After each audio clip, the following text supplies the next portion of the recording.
الحمد للہ رب العالمین۔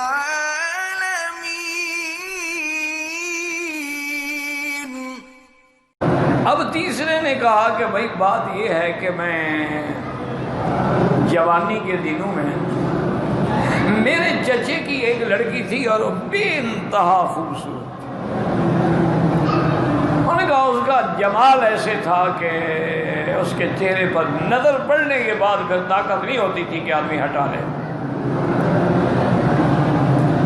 میں نے بڑا زور لگایا، رشتے کے لیے چاچا نہیں مانا، پھر میں نے زور لگایا اس لڑکی کو راضی کرنے کے لیے، لیکن اس نے کہا کہ دیکھو بات سنو، تم میرے عزیز ہو، رشتہ دار ہو، لیکن جب تک میرے والدین نہیں مانیں گے میں تمہارے ساتھ نکاح نہیں کروں گی، اور دوسرا گناہ کرنا اس کا تو سوچو ہی نہیں نا۔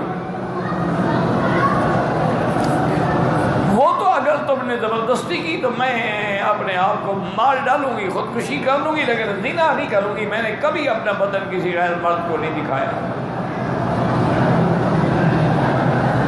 کہتا ہے میں نے بڑی لالچ دی، بڑا پیسہ، اس نے کوئی بات نہیں۔ وہ کہتے ہیں اللہ کی شان ہے کہ ان پہ مشکل وقت آ گیا اس کے والدین پہ، اور ایک وقت ایسا آیا کہ وہ مریض ہو گیا اور علاج کے لیے داخل تھا، ان کے پاس پیسے نہیں تھے۔ کہتے ہیں کہ آدھی رات کو میرا دروازہ کھٹکا، میں حیران میرے دروازے پہ کون آیا ہے، میں گیا دیکھا تو وہی لڑکی کھڑی ہے۔ میں نے کہا دروازہ کھولو مجھے اندر آنے دو۔ میں تو اس کا ویسے دیوانہ تھا، اور آج تو اندھیری رات میں وہ میرے گھر میں بھی آ گئی۔ میں نے دروازہ بند کیا، نے کہا کیا بات ہے؟ اس نے کہا دیکھیں میں خوشی سے نہیں آئی، اور اگر یہ تکلیف جو میرے والد کو ہے نا، اگر مجھے ہوتی نا میں پھر بھی نہ آتی، لیکن والد کی تکلیف میں برداشت نہیں کر سکی، اور 200 دینار کا خرچہ ہے ان کے علاج پر، اور میرے پاس کچھ نہیں۔ اگر آپ مجھے 200 دینار دے دیں نا تو آج میں اپنا بدن آپ کے حوالے کرنے کے لیے تیار ہوں۔ میں نے کہا ٹھیک۔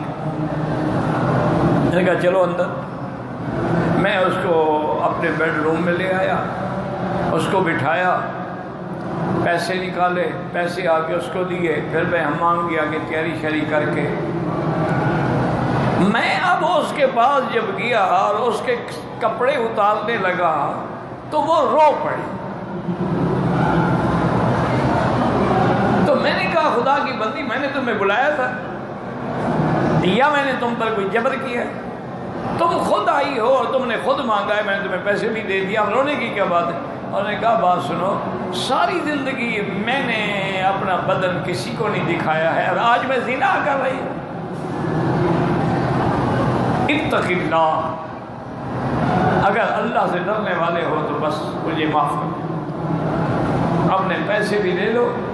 میں اپنے والد کی محبت میں مجبور ہو کے آئی تھی، لیکن میں گناہ کر کے نہیں مرنا چاہتا۔ وہ کہتا ہے میں نے کہا اٹھو کپڑے پہنو، اور جو پیسے میں نے تمہیں دیے ہیں وہ بھی تمہارے ہیں، جاؤ۔